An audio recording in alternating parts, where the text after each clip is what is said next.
Indonesian Strong From Home kembali untuk Anda. Dan malam hari ini tentunya saya Nancy Moko Ginta akan kembali berbincang bersama praktisi pendidikan berbasiskan multiple intelligence dan holistic learning, Ayah Edi, yang udah makin kemana-mana deh ya, membumi, udah makin luar biasa susah waktunya sekarang ya. Lebih padat ya Ayah? Waktunya sih sama ya.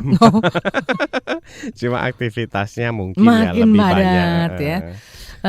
Kemarin saya soalnya diminta teman untuk menghubungi Ayah gitu untuk bisa tampil lagi di salah satu stasiun televisi gitu, tapi mungkin memang harus jauh-jauh waktu ya untuk bisa diskusi sesuatu ya. Kalau dadakan nggak bisa ya Mbak ya. Betul, kecuali saya yang mungkin ngundang dadakan itu boleh lain, ya. Lain cerita spesial, ya. Baik, malam hari ini kita akan diskusi lagi satu tentunya tema yang menarik.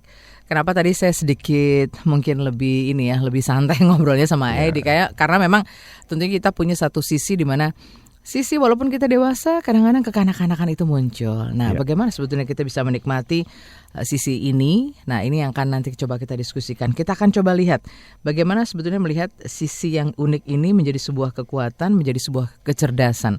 Bagaimana kita lihat dari sisi anak manusia dan juga anak lebah. Nah, ini uniknya nanti yang akan kita diskusikan. Tapi sebelum ngobrol banyak dengan Ayah Edi dan juga nanti mengundang Anda untuk bisa diskusi di line telepon maupun SMS, kita ingin tahu juga ya apa nih kegiatan Ayah Edi. Kan kemarin juga sempat banyak aktivitas ya di awal bulan April ya Ayah ya. Gimana? Rame Ayah kemarin, seru juga acaranya di Bekasi atau Tangerang ya Ayah kemarin? Di Medan, Mbak. Di Medan justru ya, jauh sekali ya. Di Medan, jadi sama sekolah saya gitu. Ya lumayan rame dan orang pesertanya ya itu maju terus ke depan gitu. Cuma memang waktu saya tidak banyak, jadi kemarin itu sempat dilanjutkan oleh asisten saya secara teknisnya membahas tentang kecerdasan anak begitu. Kemudian temanya itu adalah bagaimana sih supaya anak-anak kita ini sukses di kehidupan gitu, karena kok banyak ya orang pinter itu malah gagal di kehidupan. Terus belakangan ini ada upload di Facebook juga mengatakan bahwa kok bisa ya orang lulusan terbaik dari sebuah sekolah terbaik, kemudian sekolahnya juga sekolah sangat tinggi dan tinggi sekali, kok gagal di kepemimpinan gitu.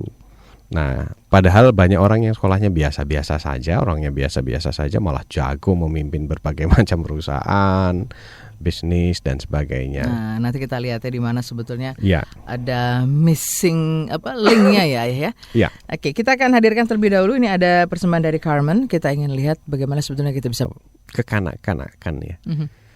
Dulu kala itu sempat ada promo ya, iklan sebuah handphone yang bagus sekali. Di situ mengambil shoot-shootnya presiden-presiden dunia pada saat mereka dalam kondisi kekanak-kanakan. Waktu itu ada presiden dari Uni Soviet, kemudian ada Amerika, ada kepala negara lainnya. Terus di bawahnya ditulis bahwa dalam diri setiap kita itu ada jiwa anak-anak, jiwa kreatif seorang anak. Hanya saja setelah dewasa kita lupa, kita lebih sering bilang, kamu dong yang mestinya ngertiin mama atau ngertiin papa. Padahal dia belum pernah jadi orang tua, tapi kita pernah jadi mereka. Makanya ya kita terus selalu evaluasi diri supaya kita selalu ingat bahwa mestinya kita yang lebih banyak mengerti kepada mereka karena kita pernah jadi mereka dan di dalam diri kita ada jiwa mereka. Oke, kalau bicara soal anak-anak ini kan memang mereka apa adanya ya dan polos. Jadi ketika memang itu kita biarkan berkembang, maka itu akan menjadi sebuah kecerdasan untuk anak-anak kita. Betul. Dan saya begitu lihat Ayah mau mengulas tema ini tentang kecerdasan anak lebah dan versus kecerdasan anak manusia. Ini menarik sekali bicara soal lebah ya. Kehidupan lebah itu sendiri juga sangat menarik ya Ayah. Apa adanya, tidak pakai pendidikan yang tinggi, tetapi mereka ternyata mampu mengerjakan banyak hal dengan luar biasa sekali. Ya, saya memang selalu suka dengan tema-tema yang mengejutkan. Banyak orang yang kaget mungkin ya, kok anak manusia dibandingin sama anak lebah gitu. Nah, kenapa sampai pada pemikiran ini ya Mbak ya? Karena begini saya lihat, anak-anak manusia ini semakin hari semakin terasa kasihan sekali. Mereka terhimpit oleh tekanan-tekanan orang tua yang ternyata mereka orang tuanya juga ditekan oleh sistem pendidikan yang ada. Dan siapa masalahnya pembela mereka? Tidak ada. Mereka seolah-olah terpaksa melakukan itu, dipaksa melakukan itu tanpa sebuah pembelaan. Padahal seorang terdakwa di pengadilan saja bisa diadili apabila dia punya pengacara atau punya pembela. Jika dia belum punya pengacara, maka tidak bisa diadili. Padahal dia sudah jelas dalam statusnya misalnya terdakwa, orang yang bersalah. Nah, anak kita, dia bukan terdakwa, gitu. Dia punya hak untuk menolak, dia punya hak untuk hidup bebas, dia punya hak untuk bermain, dia punya hak untuk mengerjakan apa yang dia sukai dan tidak mau mengerjakan apa yang dia tidak sukai. Tapi kalau kita perhatikan, semakin hari kita lihat hak-hak itu semakin tidak ada, semakin terampas dari anak-anak kita. Mereka tidak lagi punya waktu bermain, melainkan digantikan dengan kursus, les, bimbingan belajar, persiapan ujian. Waktunya lebih padat dari orang tua sepertinya ya. Iya. Nah, padahal zaman kita kecil dulu nggak begitu. Itu saja sudah cukup buat kita stres. Nah, anak kita dibuat seperti itu. Kemudian mereka diambil hak bermainnya, mereka diambil hak untuk memilihnya, mereka diambil hak untuk menolaknya. Nah, lantas mereka punya apa dan siapa yang akan membela mereka? Nah, kita tidak akan bicara tentang bela-membela secara hukum, tapi kita akan bicara tentang sebuah kesadaran, membuka kesadaran supaya kita selaku orang tua, kemudian kita selaku guru, atau mungkin di antara pendengar kita ada pengambil kebijakan di bidang pendidikan, jika tersadarkan mungkin kita akan realize bahwa oh iya ya, selama ini kita sudah merampas banyak sekali hak-hak seorang anak. Bayangkan kalau sejak kecil mereka hidup dalam sebuah tekanan dan stres, seperti apa nanti setelah besar? Bahkan anak-anak yang dulu kita waktu itu masih banyak mainnya, masih banyak bahagianya saja, menghadapi kehidupan sekarang bukan main, stres. Nah, disitulah saya ingin mencoba membandingkan. Apakah benar bahwa anak-anak kita itu memang bodoh? Satu. Apakah benar memang anak-anak kita itu harus dijejali berbagai macam pelajaran sampai SD itu 16, SMP itu 24? Apa benar seperti itu? Apa benar mereka itu setiap hari harus diisi dengan les, bimbel, kursus dan sebagainya? Apa benar mereka itu tidak boleh bermain? Nah, makanya saya ingin membandingkan dengan seekor anak lebah. Anak lebah loh. Nah, di mana letak perbandingannya? Kalau kita bicara seekor anak lebah itu nggak pernah sekolah, nggak pernah ikut sekolah. Nah, tapi coba kita perhatikan, tanpa sekolah nanti mereka kalau besar itu sudah bisa jadi seorang arsitek yang luar biasa. Kemudian mereka secara ilmu kepemimpinan luar biasa, ada yang memimpin.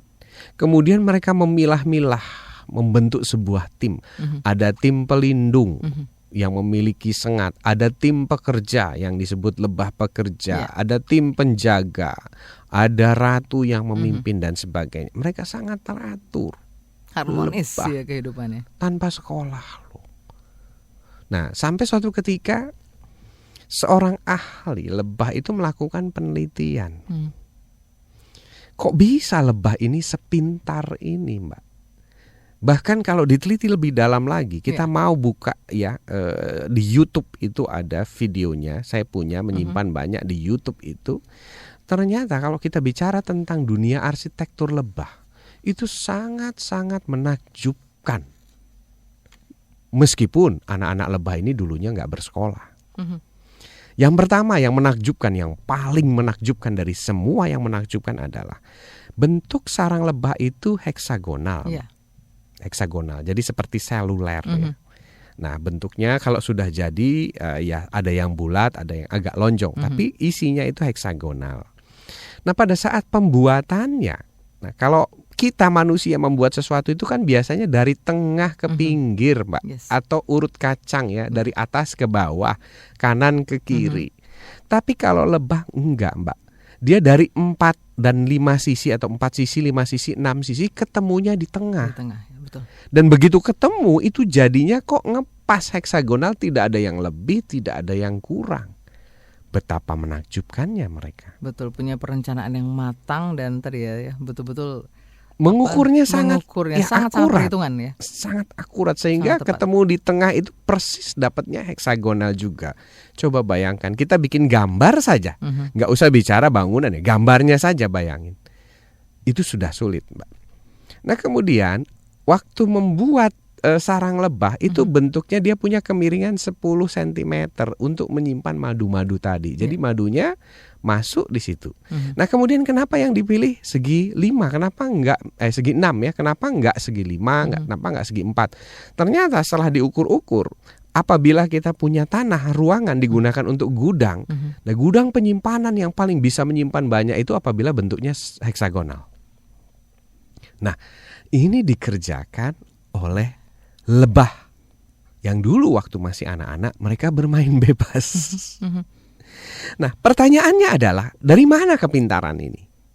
Ternyata setelah diteliti lebih jauh oleh ahli genetika, kepintaran ini sudah ada dalam sistem genetikanya lebah.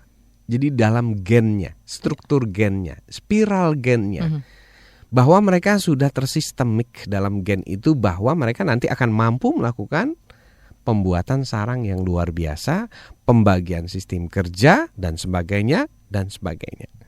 Nah pertanyaannya, kalau misalnya Tuhan mendesain sistem DNA pada lebah sebegitu luar biasanya, sebegitu luar biasa, bagaimana dengan anak manusia? Nah itu nanti jadi diskusi kita ya. Baik. Diskusi yang lebih hangat lagi, dan pastikan Anda juga bisa bergabung bersama kami. Kita masih mengulas tentang kecerdasan anak lebah versus kecerdasan anak manusia selepas beberapa pesan berikut di Indonesian Strong From Home.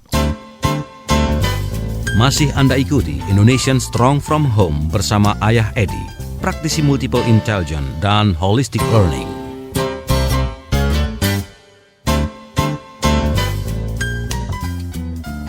Kita masih bersama Anda di program Indonesian Strong From Home, dan Ayah Edi juga masih tentunya bersama Anda sampai dengan pukul 22 waktu Indonesia Barat nanti. Dan kita membuka kesempatan untuk Anda ingin bertanya dan diskusi melalui line SMS 0812 11 12 959. Line telepon akan kami buka pada sesi ketiga nanti setelah tentunya kita mengulas beberapa poin pentingnya. Tadi bicara soal kehebatan dari lebah ini luar biasa sekali ya. Saya begitu baca ceritanya saja, ceritanya bagaimana gimana kehidupan lebah itu terkagum-kagum ya sama Sang Pencipta. Apa saja tuh Mbak? Jadi dia memang sudah tentunya diberikan satu potensi yang luar biasa dan mengagumkan. Bawaan lahir ya. Bawaan lahir. Dan saya bayangkan aja lebah sekecil itu diberikan potensi yang luar biasa. Tadi Ayah menyebutnya DNA yang luar biasa. Bagaimana dengan manusia? Begitu manusia ini kan tentunya pasti diberikan kelebihan lagi dari itu. Dan lebah-lebah kecil ini memang sudah tahu bagaimana dia tentunya melakukan tugasnya, dan dia tahu bagaimana tentunya nanti dia berkembang dewasa. Karena memang ada beberapa kehidupannya saat usia 3 hari, lalu mereka memasuki beberapa hari, itu juga mereka tahu apa yang harus mereka lakukan, fungsi-fungsinya dan tugas-tugasnya. Waduh, amazing Ayah. Amazing ya, kita nggak sadar ya Mbak ya. Iya, kita kan seringkali mungkin juga sudah mendapatkan pendidikan yang luar biasa, katakanlah seperti itu, tetapi juga sulit menemukan sebuah harmonisasi ketika kita memang harus bekerja sama ya. Ini seringkali juga kan ini ya terjadi, katakanlah tadi mungkin beda pendapat seperti itu, tapi lebah tahu betul bagaimana mereka berharmonisasi, tentunya bekerja sama, bersinergi yang baik. Ini pelajaran buat kita semua ya, buat orang tua, buat pengambil kebijakan pendidikan, juga buat pendidik. Yang menarik dari lebah itu ya Mbak, kalau kita perhatikan, pertama mereka punya unsur intelektual yang luar biasa. Ya. Jadi desain, pembagian kerja dan sebagainya. Tapi tidak hanya itu Mbak, mereka punya karakter yang luar biasa. Karakter loh Mbak, karakter. Saya juga sampai berpikir, ini luar biasa ya, karakternya dibangun, sudah tertanam dalam DNA. Salah satu yang gampang kita lihat itu adalah lebah itu sangat loyal. Satu. Terus mereka tidak serakah. Ya, jadi kebersamaannya tinggi. Jadi yang lebah pekerja itu nggak pernah iri ya sama lebah tempur gitu. Nggak pernah minta tukar kerja, nggak pernah berantem karena tugasnya masing-masing tahu begitu dengan fungsi dan tugasnya. Persis. Kemudian mereka loyal. Yang bagian tugas menjaga sarang ya menjaga sarang betul-betul terus ya. menjaga, ya. Ya dari binatang, dari air, dari semut dan sebagainya. Kemudian yang pasukan tempurnya itu bela diri sampai mati, nggak ada yang berkhianat. Ya. Nah, bukan main sisi karakter yang mereka tunjukkan. Dan barusan Mbak Nancy juga cerita katanya dari artikel yang dibacanya bahwa lebah punya karakter itu tidak pernah mengganggu, tidak pernah menyerang kecuali dia mempertahankan diri. Betul, jadi dalam kondisi yang memang mungkin dia merasa wah ini Kepepet. perlu penjagaan ya. Iya, persis. Jadi sistemnya defense ya, Mbak ya, bukan offense. Nah, dari mana semua ini? Mereka tidak sekolah. Ya. Mereka tuh kecil dan tidak mampu berpikir loh ya. Ya. Tapi hebat sekali ya, luar biasa sekali. Persis Mbak Nancy. Jadi teliti punya teliti bahwa di situ dibuka satu persatu bahwa lebah juga punya DNA, Mbak. DNA itu apa sih? DNA itu begini. Kalau kita perhatikan ya, nanti buka di Google ya, bahwa struktur manusia atau struktur makhluk hidup itu kan berbentuk seperti apa adanya yang kita lihat sekarang. Jadi lebah tuh bentuknya ya seperti itu, manusia seperti ini, kera seperti itu. Nah, tapi struktur terkecil dari mereka, struktur terkecil dari lebah, struktur terkecil dari manusia itu namanya sel. Bentuknya bulat, kecil sekali, hanya bisa dilihat melalui kaca mikroskop. Nah, yang kecil ini disebut sel. Nah, semua lebah atau manusia ini dulu awalnya terbentuk dari satu sel yang membelah menjadi 2, 4, 8, 16 dan seterusnya. Hanya pada saat pembelahan tadi, masing-masing sel itu berpencar membentuk fungsinya masing-masing. Ada yang jadi mata, ada yang jadi hidung, ada yang jadi kaki, ada yang jadi telinga, nah ada yang jadi otak. Nah, kok bisa begitu? Nah, karena di dalam sel tadi itu ada DNA. DNA itu apa sih? DNA itu adalah serangkaian tugas.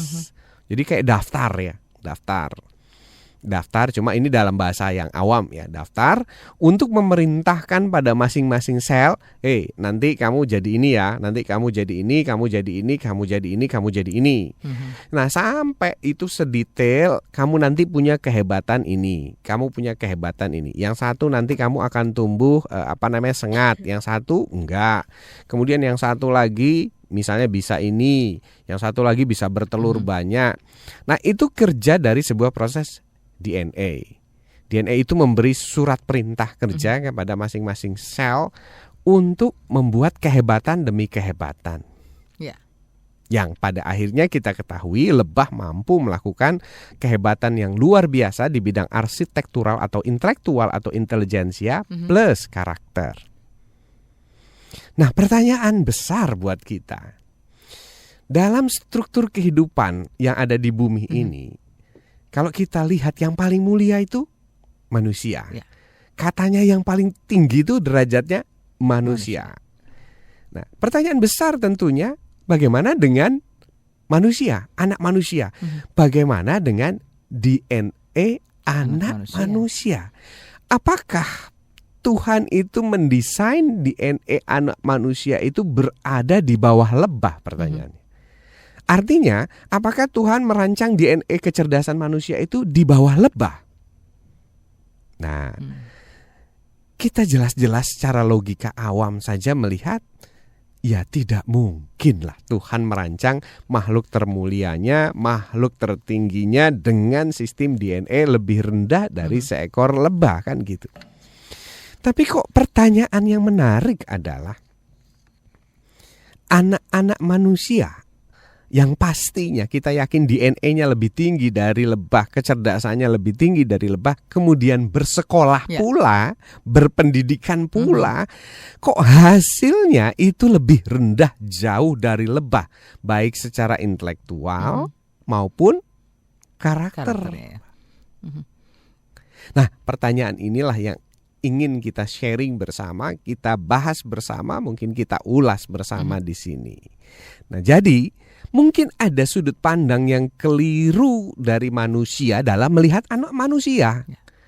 Yakni asumsi bahwa anak manusia itu bodoh atau tidak pintar dan perlu dipintarkan. Nah, justru disinilah letak kehancurannya. Pada saat proses pemintaran ini yang terjadi justru malah pembodohan. Ya. Dari mana kita berkesimpulan seperti itu? Karena hasil dari sebuah pendidikan kok nyatanya lebih rendah dari kemampuan seekor anak lebah ya. gitu, Nah, nanti Mbak. kita akan coba diskusikan dan kita juga belajar ya kehebatan-kehebatan dari anak-anak lebah dan juga kehidupan lebah itu sendiri. Bahwa Tuhan memang luar biasa ya, Tuhan itu adil dan memang Tuhan sudah membuktikan dari bagaimana ciptaan-ciptaan yang sudah tentunya hadirkan di bumi ini ya. Lebah saja bisa tentunya punya potensi yang luar biasa, bagaimana dengan anak-anak kita. Nah, ini tinggal bagaimana orang tua barangkali ya memaksimalkan apa yang sudah ada di dalam diri anak-anak. Dan pastikan Anda juga tetap bisa bergabung bersama kami. Kita masih mengulas tema kita itu kecerdasan anak lebah versus kecerdasan anak manusia bersama Edi sampai dengan pukul 20 nanti. Jangan kemana-mana, kita mesti lewatkan dulu beberapa pesan berikut ini. Masih Anda ikuti Indonesian Strong from Home bersama Ayah Edi, praktisi multiple intelligence dan holistic learning.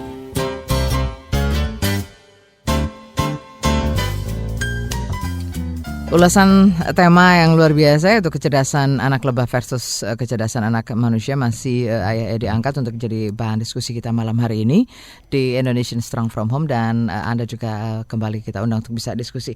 Dan Ayah, yang paling menarik bahwa lebah dari serangga mungil yang tidak mampu berpikir ini, tetapi mereka ternyata mampu menyelesaikan sejumlah pekerjaan yang besar dan punya perencanaan cukup matang dengan perhitungan yang tepat ya Ayah. Persis. Nah, ini luar biasa sekali, dahsyat sekali. Dan bagaimana sebetulnya kita bisa menggali dan melihat tentunya kehebatan anak-anak kita akan lebih dari kehebatan anak-anak lebah ya? Coba Mbak kita perhatikan. Itu kalau kita pikirkan dengan dalam-dalam ya, bahwa ternyata setiap lebah itu punya inborn talent, Mbak. Inborn talent. Jadi Bawaan lahirnya. iya, bakat bawaan lahir. Nah, bakat itu terdiri dua ternyata. Satu, bakat yang berhubungan dengan intelektual. Yang kedua, bakat yang berhubungan dengan karakter. Ya. Jadi mereka sudah terbagi itu. Ada lebah pekerja, ya mereka punya karakter sebagai seorang pekerja yang baik ya. Kalau Pak Johnson bilang pekerja yang punya 8 etos, kira-kira seperti itu. Nah, kalau lebah saja punya 8 etos, bagaimana dengan manusia? Kemudian dia juga punya inborn talent di bidang intelektual. Nah, tapi intelektualnya kan beda-beda ya, Mbak. Ada yang pencari madu, ada yang pencari sari bunga, ada yang membuat sarang, ada yang ini, ada yang itu, macam-macam. Nah, kalau kita mau belajar, nah padahal kalau kita beragama di dalam kitab suci, terutama dalam Al-Quran, itu sangat dijelaskan bahwa tidakkah kamu perhatikan, tidakkah kamu lihat gitu bintang, binatang dan sebagainya ya, termasuk di dalamnya lebah. Lebah ini termasuk yang spesial di dalam Al-Quran. Nah, mengapa kita tidak memperhatikan ini? Kalau seandainya kita tahu bahwa anak lebah saja itu tanpa sekolah bisa jadi seorang arsitek luar biasa, apalagi anak manusia, harusnya begitu kan kira-kira. Nah, kemudian kalau kita perhatikan bahwa masing-masing anak lebah yang terlahir itu punya inborn talent yang berbeda-beda dan mereka tidak pernah dicampur baur, tidak pernah dipaksakan oleh sang ratu untuk mengerjakan hal-hal yang di luar inborn talentnya. Nah, kenapa kita manusia masih punya sistem pendidikan yang memaksakan setiap anak mengerjakan apa yang di luar inborn talentnya dia? Kenapa kita punya sistem yang sama rata, pukul rata, tidak berdasarkan pada prinsip-prinsip melakukan observasi terhadap masing-masing anak? Di mana letak kehebatan anak ini? Nah, saya yakin dan para profesor yang meneliti DNA lebah itu pun yakin bahwa kalau lebah saja itu terbagi kira-kira dalam 7 struktur inborn talent, manusia itu terdiri dari jutaan struktur inborn talent. Artinya apa? Mungkin mereka ada yang ahli dalam bidang balap, sepak bola, motor, desain dan sebagainya. Dan itu jumlahnya mungkin ratusan atau ratusan juta jumlahnya, Mbak. Termasuk kemarin di National Geographic saya melihat ada seorang ahli kalajengking, Mbak. Kalajengking itu profesor di bidang serangga spesialisasi Dan itu masih muda ya. kalajengking. Menciptakan serum, punya pabrik, dan dia menjadi orang terkaya di Brazil. Can you imagine gitu? Ada anak yang dibiarkan sejak kecil bermain dengan kalajengking yang mungkin kebanyakan orang tua akan melarang mereka untuk belajar mengerjakan PR. Padahal dia terlahir melalui DNA inborn talentnya itu adalah ahli kalajengking.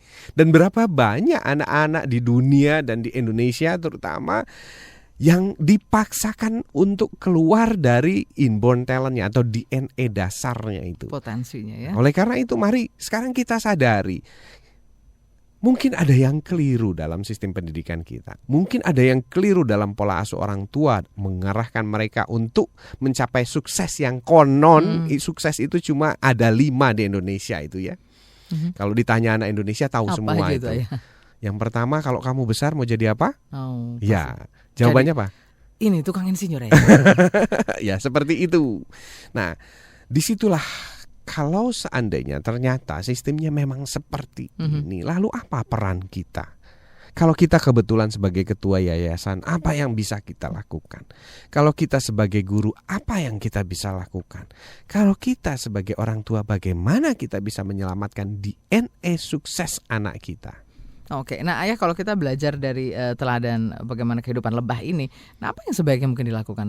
Paling tidak dari keluarga kita yang paling kecil ya, keluarga utama dan pertama ini yang tentunya mau tidak mau harusnya lebih memahami anak-anak kita sendiri. Yang pertama, kalau saya belajar untuk diri dan keluarga serta anak saya lebih yakin lagi bahwa setiap anak saya punya inborn talent yang luar biasa. Kalau lebah saja punya dan dikasih sama Tuhan, apalagi anak kita di rumah. Satu itu. Ya. Yang kedua adalah saya akan berusaha semaksimal mungkin membangkitkan, menemukan dan mendukung inborn talent anak saya, apapun nanti keluarnya. Karena itu adalah hasil dari kerja DNA-nya dia. Ya.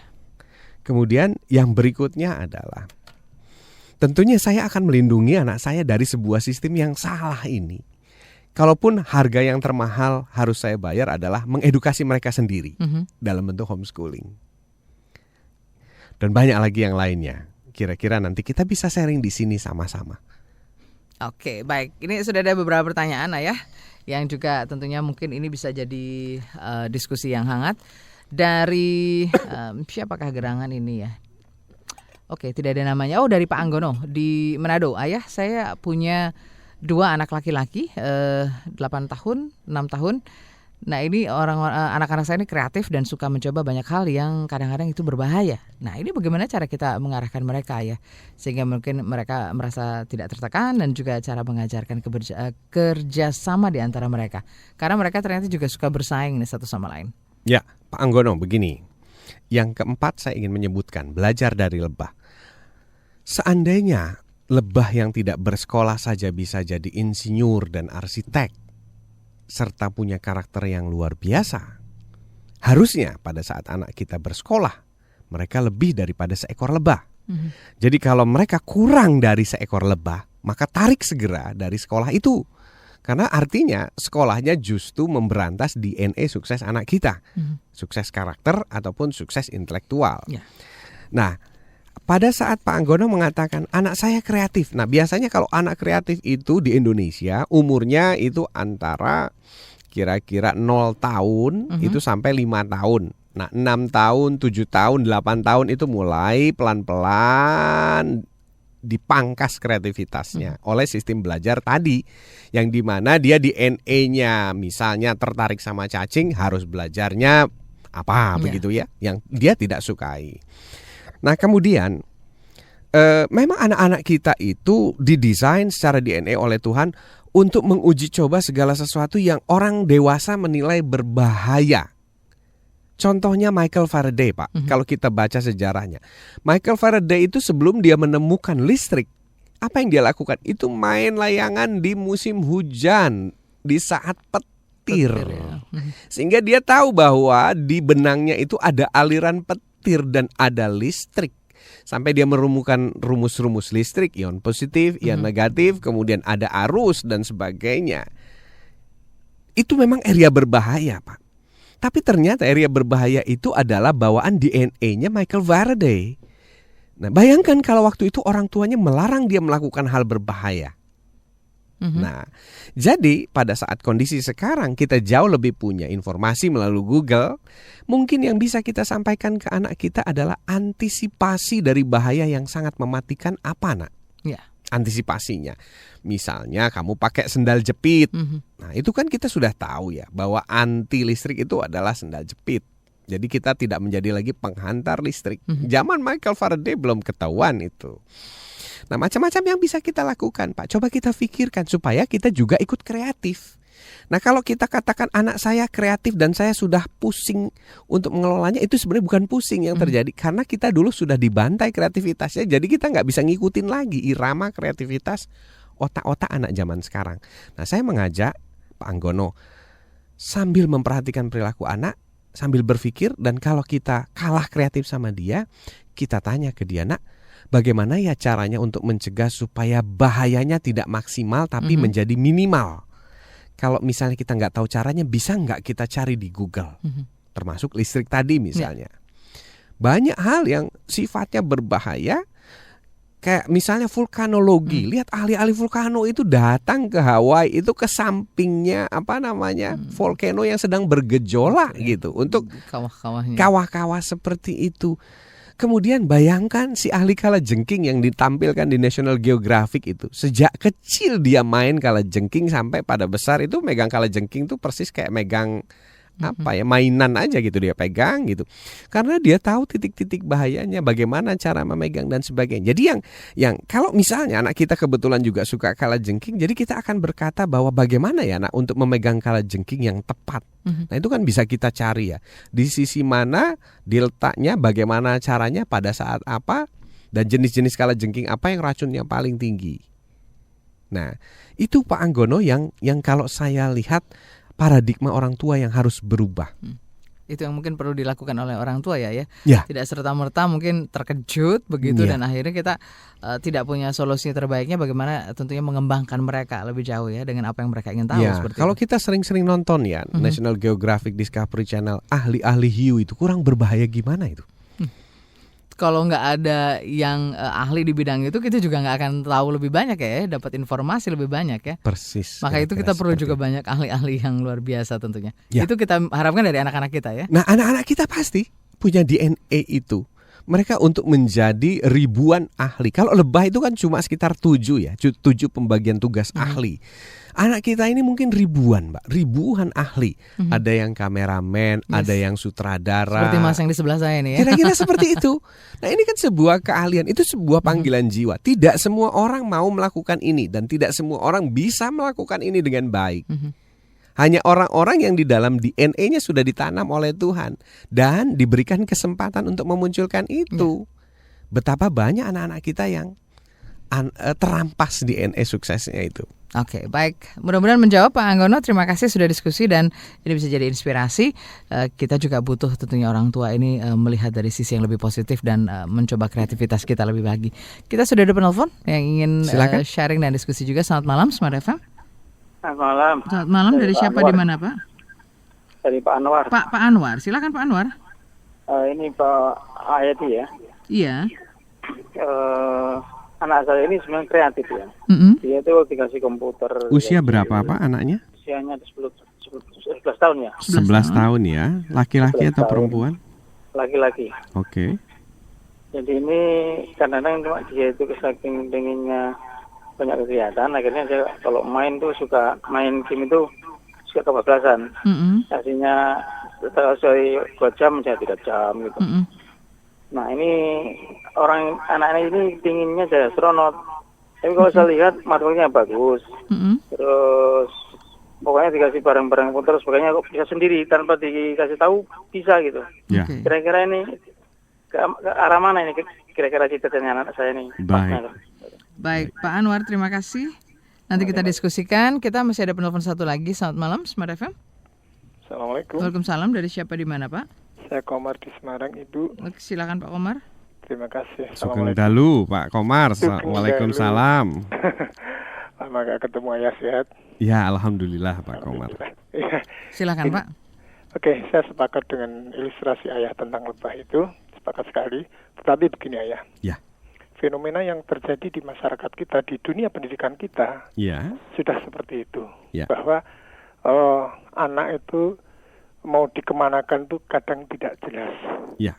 Tidak sesuai dengan fitrahnya, tidak sesuai dengan potensi unggulnya. Ya.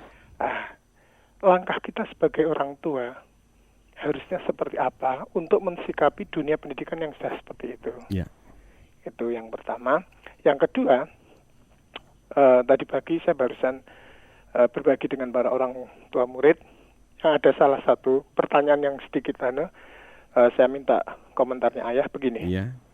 Seorang ahli psikiater dia mengatakan bahwa yang namanya bakat dan ahli itu berbeda.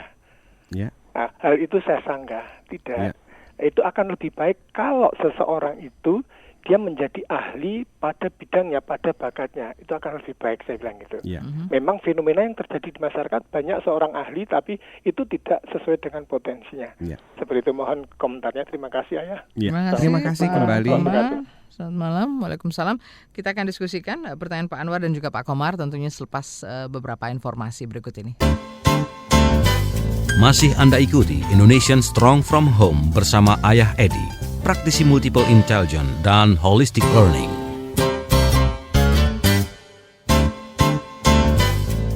Ayah Edi masih bersama kita semua di program Indonesian Strong from Home dan kita juga masih mengulas tentang kecerdasan anak lebah versus kecerdasan anak manusia. Kita sedang melihat bagaimana sebenarnya kita bisa belajar dari teladan kehidupan lebah ya. Jadi makhluk yang kecil dan tadi katakanlah tidak mampu berpikir dan juga tidak ada sekolahnya lebah begitu. Tetapi mereka ternyata bisa lebih maksimal dalam tentunya mewujudkan apa yang menjadi potensi mereka atau menjadi bakat dari masing-masing.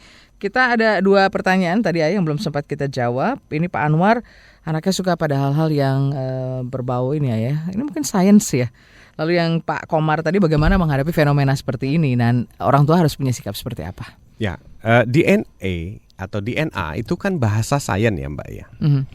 Kalau kita pakai bahasa awam, kita coba sederhanakan, ya kita sebutlah itu perintah Tuhan. Ya, jadi perintah Tuhan pada lebah jenis A untuk melakukan pembuatan sarang. Perintah ini gitu ya.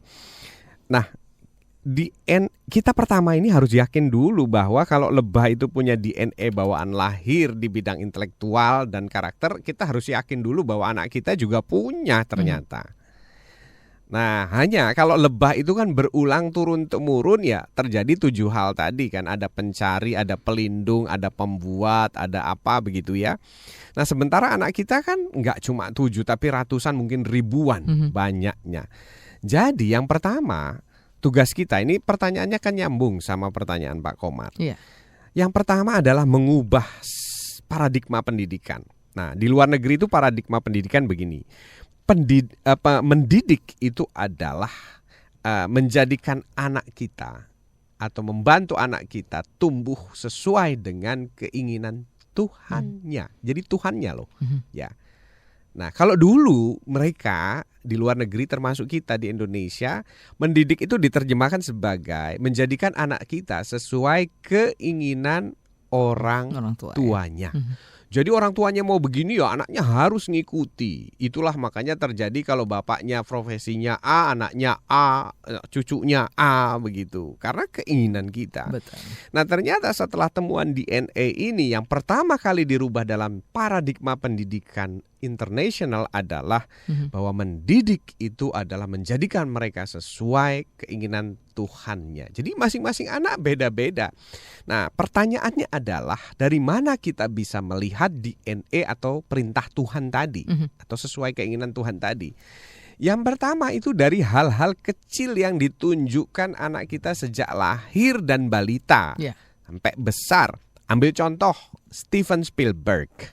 Saya pernah berkali-kali bercerita bahwa Steven Spielberg pernah diwawancarai oleh wartawan karena dia termasuk sutradara yang luar biasa. Film-filmnya selalu box office. Nah, waktu itu ditanya oleh wartawan, Steven, dulu waktu kamu sekolah, apa sih yang paling kamu sukai? Maksudnya pelajaran apa gitu? Apa jawaban Stephen? Satu hal kalau nggak salah yang saya ingat tuh waktu saya sekolah yang paling saya suka itu ya jam kalau istirahat ya. Ya, kalau saat bel istirahat berbunyi dia bilang begitu. Nah, kenapa Stephen? Ya karena disitulah saya bisa mengekspresikan apa yang saya sukai dan saya inginkan, memfilmkan lingkungan sekitar kita, alam dan sebagainya, binatang, serangga. Nah, hal kecil, orang akan melihat bahwa apa yang dilakukan Stephen itu salah kalau saat ini dengan paradigma Indonesia ya. Salah nak, kamu lagi istirahat, lagi belajar kok kamu main-main film, memainkan kamera seperti Mas Putra begitu ya. Bikin film, salah itu. Kamu harusnya belajar, ngikuti guru, dengerin guru. Nah itu kalau paradigma kita. Tapi pada saat orang menyadari bahwa di dalam diri seseorang anak seperti anaknya Pak Anwar ini punya DNA sukses, maka tanda-tanda kecil itu menjadi petunjuk.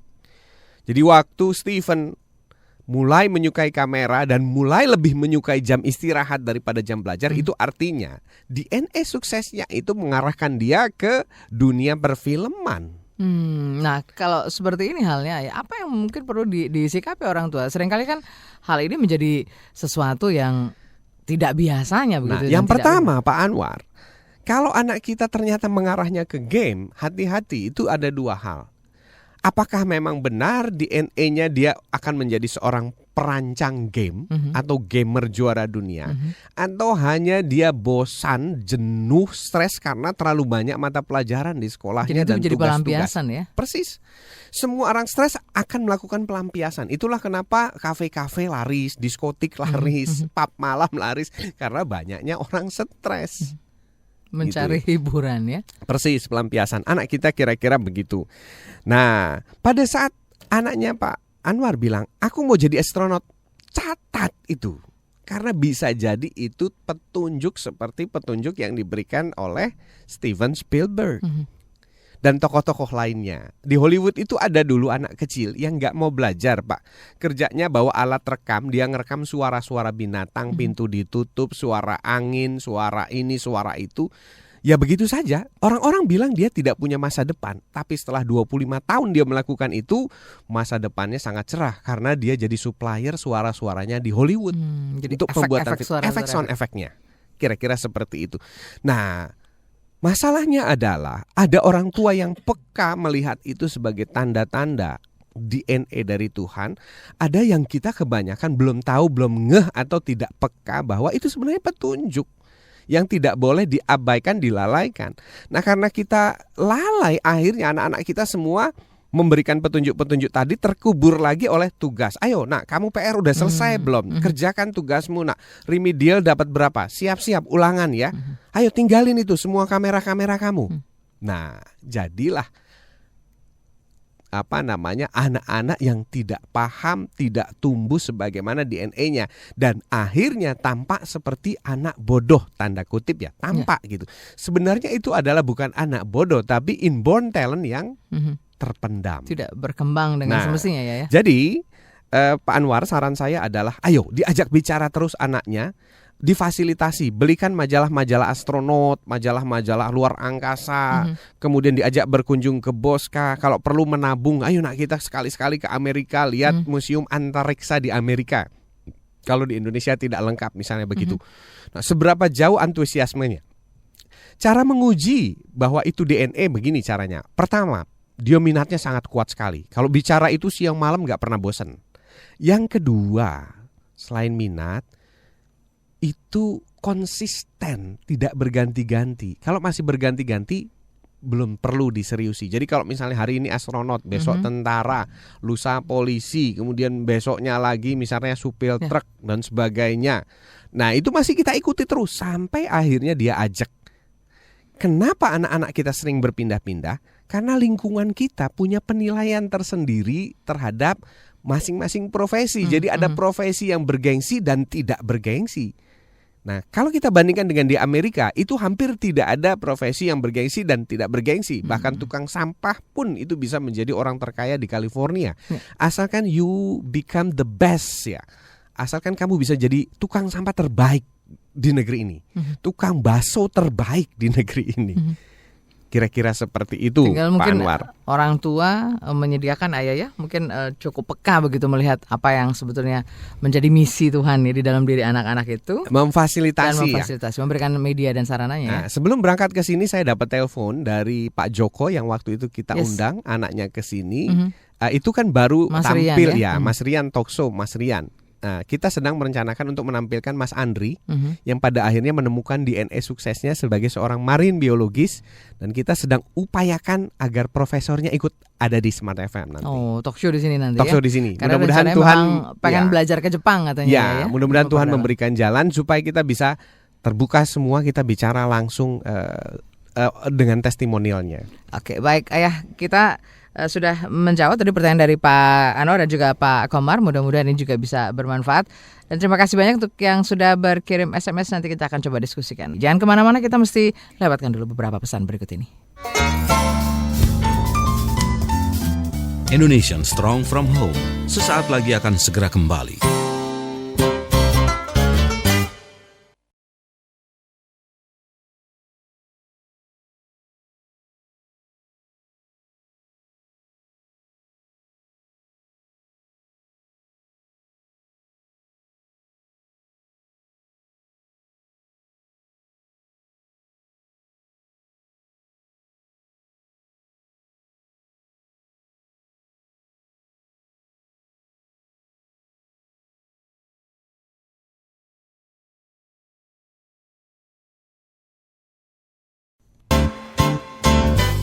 Masih Anda ikuti Indonesian Strong from Home bersama Ayah Edi, praktisi multiple intelligence dan holistic learning.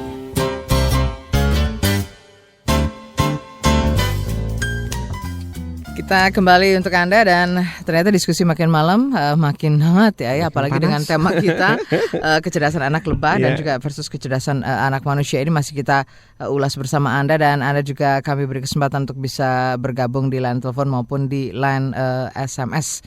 Kita langsung saja ya ke tadi ada saya pertanyaan. ada sedikit, Tambahan untuk Pak Komar ya tentang Ya. bakat dan ahli tadi ya. Ya, Silakan Pak Komar minta pendapat saya tentang tadi ya, seorang psikiater yang mengatakan bahwa bakat dan ahli itu bisa berbeda. Itu sama dengan pendapat bahwa profesi dan hobi bisa berbeda gitu ya. Nah, disitulah letak kekeliruannya sebenarnya. Seandainya profesi dan hobi itu menyatu, maka dia jadi master, maka dia jadi best of the best. Siapa contohnya? Tiger Woods. Hobi dan profesi menyatu. Ya. Nah, justru kesalahan terbesar kita adalah hobi dan profesi terpisah. Nah, tadi ada yang mengatakan bahwa bakat dan ahli itu bisa beda atau bahkan beda.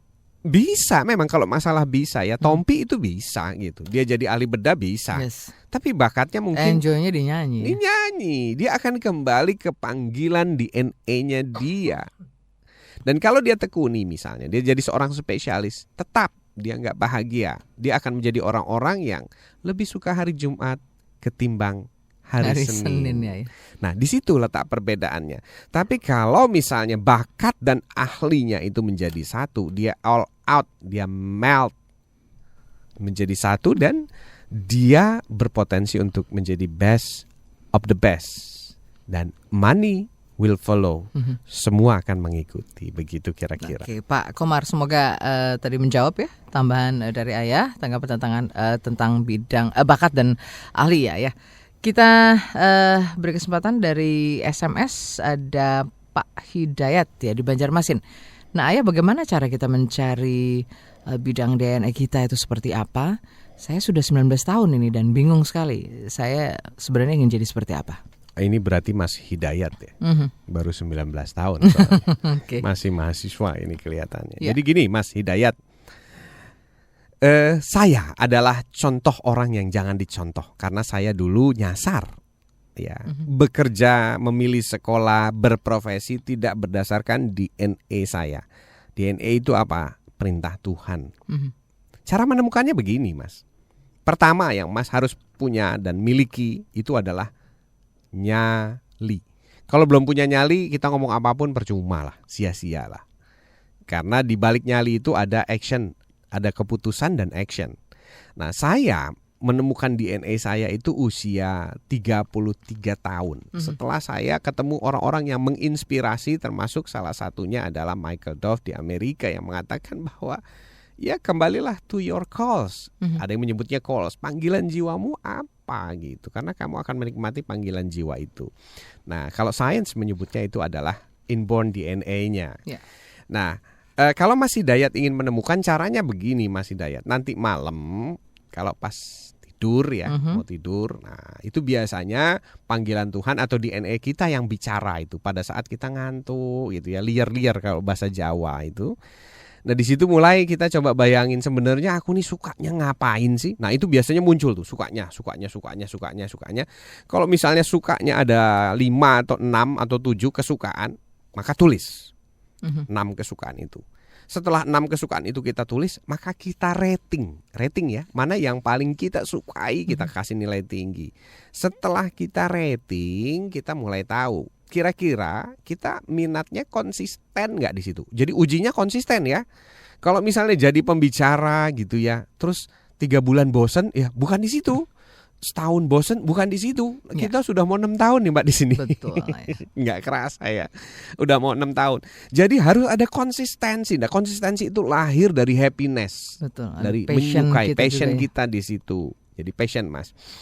Nah, setelah ketemu passionnya, baru cari jalan untuk mengekspresikan, melatih, mengembangkan apapun caranya. Nanti akan dikasih Tuhan. Tapi jangan muluk-muluk. Misalnya ya kayak kebanyakan ya, banyak yang ngubungi saya pengen jadi seperti Ayah Edi, tapi Ayah Edi yang sekarang. Nah, saya membimbingnya untuk menjadi Ayah Edi yang sejak nol. Ya. Harus begini prosesnya begitu. Jadi nggak bisa tiba-tiba jadi yang sekarang ini. Nggak bisa misalnya kayak Pak Mario jadi yang seperti Pak Mario yang sekarang. Ada perjalanan yang harus dilalui dan semuanya itu ada prosesnya. Ada prosesnya. Dan kita tabah nggak melalui itu. Kalau kita memang panggilan DNA-nya di sana, maka kita akan tabah melalui itu. Sampai akhirnya kita berada di puncak misalnya. Seperti itu kira-kira Mas. Nah, pertanyaannya kan begini, kadang-kadang DNA kita itu muncul tidak lazim Mbak. Dan kita kan masyarakat yang biasa dengan kelaziman.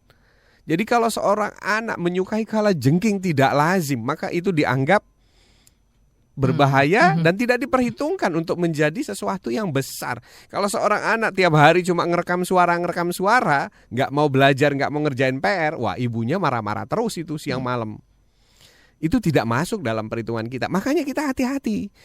Seringkali DNA itu tumbuh dan memberikan tanda-tanda terhadap sesuatu yang tidak lazim. Dan kalau tidak lazim itu jangan dianggap ini sebagai sesuatu hal yang remeh-temeh. Justru mungkin perlu observasi, perlu pengamatan lebih dalam lagi. Disitulah yang banyak saya yakinkan kepada orang tua. Kalau anak kita dinyatakan bahwa biasa-biasa saja di sekolah, rata-rata saja di sekolah, kemungkinan dia bukan tidak pandai, bukan tidak pinter dan tidak punya DNA sukses, tapi kemungkinan DNA suksesnya itu di area yang tidak lazim. Makanya si Steven Spielberg itu menulis buku judulnya Who's Steven? Steven yang mana sih? Nancy yang mana sih? Putra yang mana sih? Mario yang mana sih? Itu saking dulunya tuh biasa-biasa saja, nggak terkenal, nggak ngetop waktu sekolah tuh, sampai nggak ada yang kenal katanya Steven. Jadi begitu Steven tuh jadi sutradara besar, teman-teman sekolahnya dulu bilang itu kan dulu teman kita si Steven yang mana? Jadi saking nggak terkenalnya. Nah, itu yang saya sering katakan bahwa jangan kecewa, jangan putus asa, jangan kecil hati. Jadi kalau misalnya nggak kelihatan muncul, bisa jadi DNA suksesnya itu di area-area yang tidak lazim. Jadi tetap mengamati ya, jangan lepas ya dari justru di ketidaklaziman itulah tingkat persaingannya blue ocean. Nggak banyak saingan, nggak banyak yang masuk ke area itu. Kalau mau sekolah gampang dapat beasiswanya. Kalau jadi yang terbaik, ordernya berbaris begitu. Justru seharusnya kita membangkitkan DNA sukses kita yang di area blue ocean. Kalau di red ocean itu apa sih? Dokter, insinyur, pilot, terus apa ya? Yang kayak begitu-begitu. Itu baru masuk aja udah 20.000 orang pendaftar. justru di area-area yang tadi tidak biasa itu Tidak biasa. kita berikan mereka ini ya kesempatan ya. Persis, Mbak Nancy. Oke, baik. Mudah-mudahan menjawab dan tentunya ini saya juga ingin berikan satu informasi untuk Anda bahwa minggu depan Ayah Edi akan hadir di Krakatau Room di Hotel Horizon Bekasi pada 14 April 2012 dari pukul 9 sampai dengan 12 waktu Indonesia Barat. Ayah Edi akan mengulas anak kita yang tidak bisa dididik atau kita yang tidak bisa mendidik. Nah, ini nanti Ayah Edi akan duet ya, bukan sama saya tapi bersama Mbak Soraya Hak ya. Nanti di sana tentunya Ayah Edi akan diskusi banyak tentang tema tadi dan Anda tentunya bisa mendaftarkan diri Anda bersama teman-teman. Dengan format Anda bisa kirim SMS, ketik nama dan juga jumlah peserta. Anda bisa kirimkan ke nomor-nomor sebagai berikut. Ibu Lulu di 0812 109 5678 atau Ibu Ita di 0816 879 176. Ibu Ida di 0813 1073 0603 atau Ibu Ismi di 0815999457. Jadi ada 4 nomor yang bisa dihubungi untuk Anda yang ingin bergabung bersama Ayah Edi di Krakatau Room Hotel Horizon Bekasi pada 14 April 2012.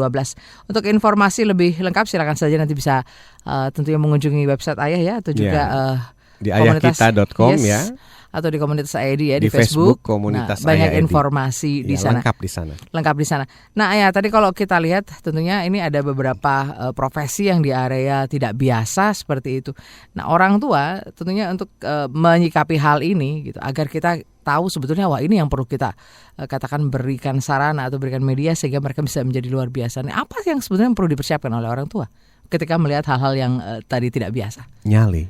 Oh, nyali ya. Ya. Nyali dan nyali ya. Nyali dan nyali. Ingat waktu talkshow kita sama Pak Joko ya? Ya, Pak Joko betul-betul mengatakan bahwa ya semuanya menjadi terwujud begitu saya punya nyali bersama istri memutuskan untuk mengikuti apa yang disampaikan oleh Ayah Edi kan begitu. Ya. Waktu itu ucapannya Pak Joko. Nah, saya menyesali kenapa kok baru ketemu sekarang. Padahal bertetangga sudah dari dulu. Ya, it's time, artinya timing itu biasanya yang menentukan Tuhan. Kapan dan kapannya. Ya, memang kalau sudah waktunya Tuhan akan selalu mempertemukan kita pada orang-orang yang tepat. Kira-kira seperti itu. Jadi nyali kemudian teknis. Saya pernah menulis buku ya, menemukan potensi unggul anak sejak dini. Itu sebenarnya basisnya DNA. Saya baru angkat talkshow-nya sekarang. Nanti akan saya tulis ulang karena penerbitnya itu kebetulan sudah tutup, jadi bukunya nggak ada, menemukan potensi unggul. Nanti insya Allah ini akan diproduksi ulang oleh penerbit yang lain.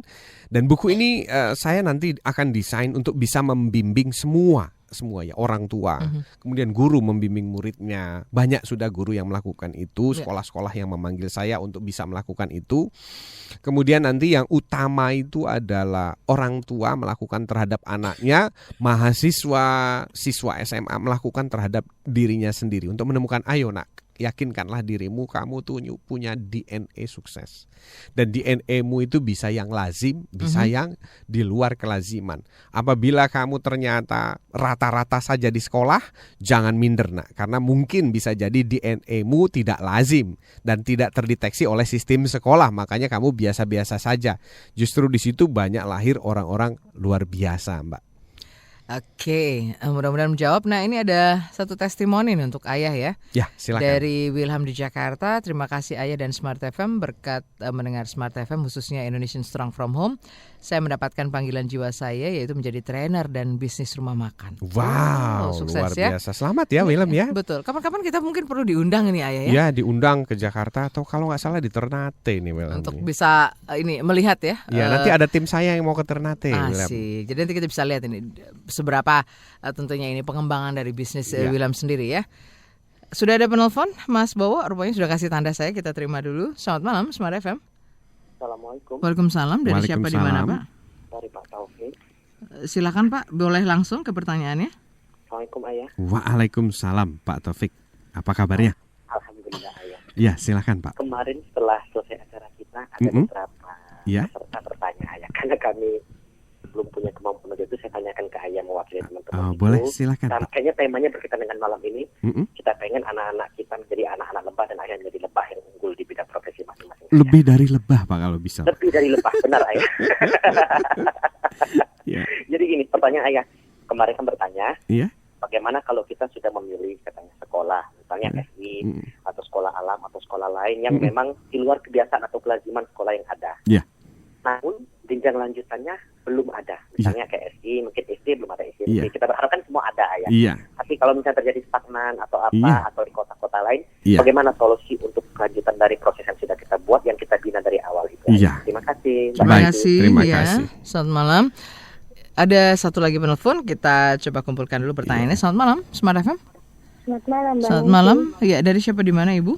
Di Bu Iva Ibu Iva di? di Bogor. Silakan Bu, boleh langsung ke pertanyaannya. Ya, Assalamualaikum Ayah. Waalaikumsalam Bu Iva. Ya Ayah, 2 minggu yang lalu saya bertemu Bu Hera. Mungkin Ayah kenal ya yang Iya. di Karim Edukasi Iya, itu. kenal sekali Ibu. Terus saya juga sempat berkunjung ke sekolahnya Ayah gitu. Iya. Nah, saya banyak nanya di situ gitu ya. Nah, saya kan udah nggak kulik lagi dengan sekolahan anak saya yang pertama gitu, yang 5 tahun itu. Nah, akhirnya saya tanya sama dia gitu, kenapa sih kamu nggak mau sekolah gitu?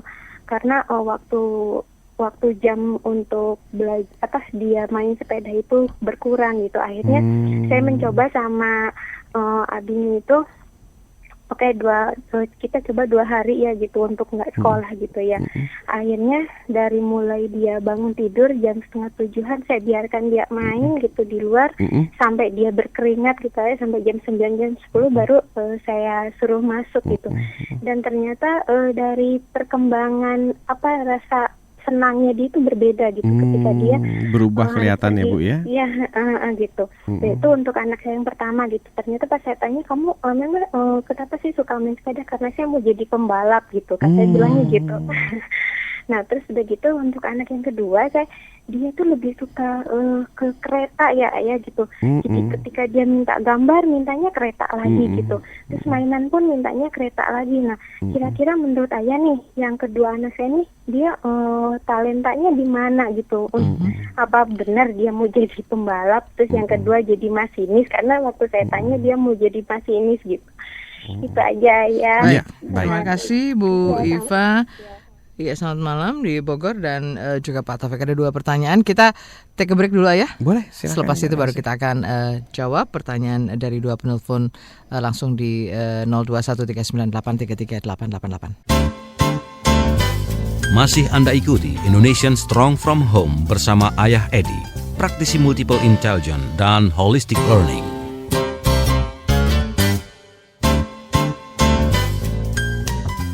Kita kembali untuk Anda dan masih bersama Anda di program Indonesian Strong from Home. Kami hadirkan setiap Selasa malam dari pukul 20 hingga 22 waktu Indonesia Barat.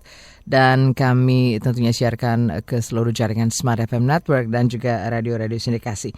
Kita juga punya satu informasi bahwa Ayah Edi akan tampil pada Sabtu depan, 14 April 2012. Di Krakatoa Room Hotel Horizon Bekasi pada pukul 9 sampai dengan 12 waktu Indonesia Barat. Ayah Edi akan mengulas anak kita yang tidak bisa dididik atau kita yang tidak bisa mendidik. Dan ini akan nanti dibawakan, Ayah akan tentunya duet bareng Mbak Soraya Haq ya pada acara tersebut. Anda bisa mendaftarkan diri Anda sesegera mungkin bersama teman-teman. Dan formatnya mudah sekali, Anda kirimkan melalui SMS dengan ketik nama dan jumlah peserta.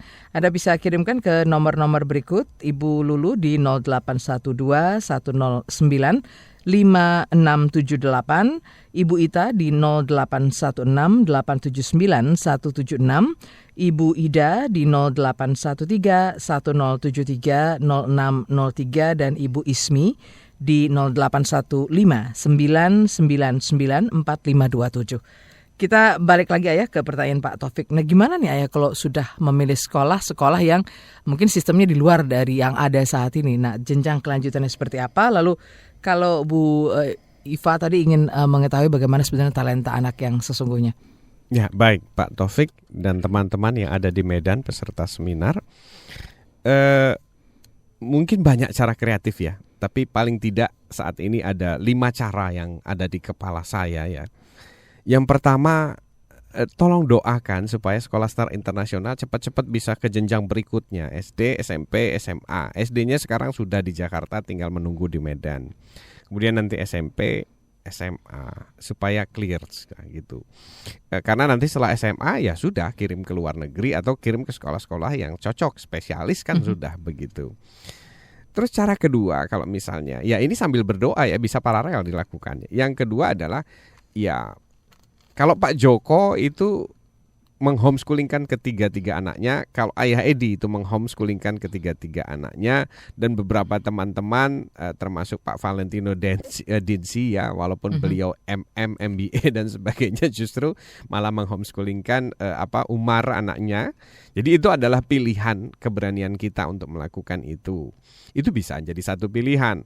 Kemudian kalau Pak Renald Kasali menarik anaknya untuk disekolahkan ke luar negeri, salah satunya di New Zealand gitu. Ya kalau ada yang cocok dengan kondisi ini ya silakan, monggo diikuti. Kemudian ya cara berikutnya Pak Taufik adalah coba nanti terus gaungkan Indonesian Strong from Home ini, CD-CD-nya disebarkan, kesadarannya disebarkan supaya orang-orang yang bermodal di Indonesia yang punya kelebihan harta tidak dipikirkan lagi mencari untung, ayo kita bikin sekolah gitu. Atau mendanai sebuah sekolah yang kira-kira bisa membangkitkan DNA anak. Di Amerika ini dilakukan oleh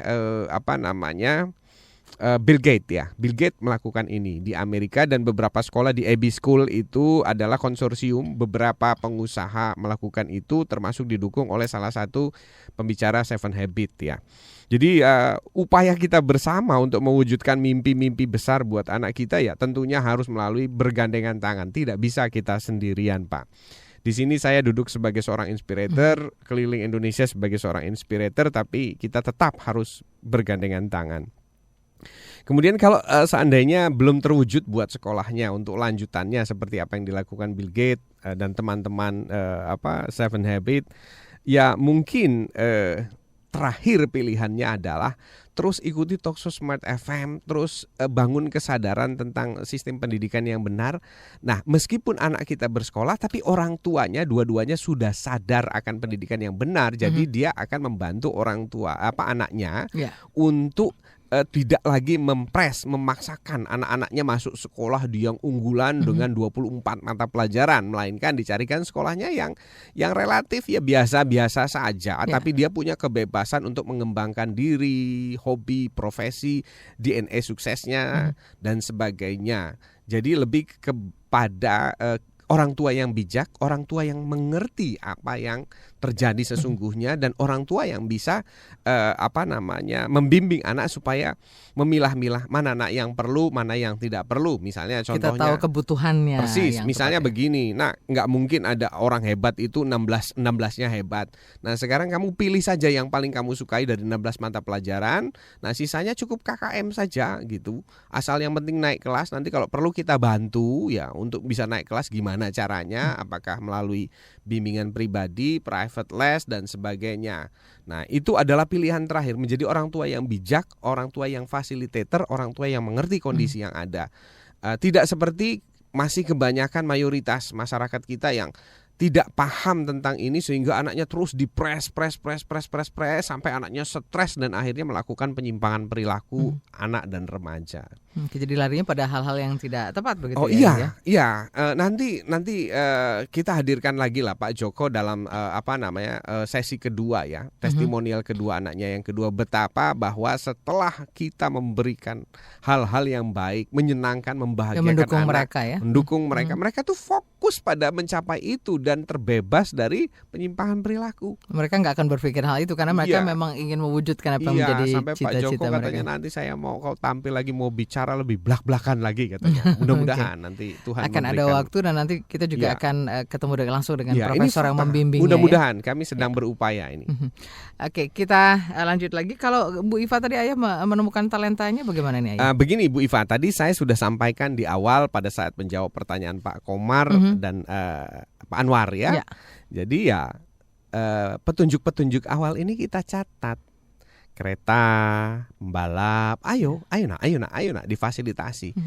Nah, kuncinya adalah minatnya terus-menerus, nggak berubah-ubah nggak. Kalau anak saya dulu suka kereta, sekarang suka pesawat, ya sudah, kereta masa lalu berarti kan. Nggak apa-apa, boleh kok gitu.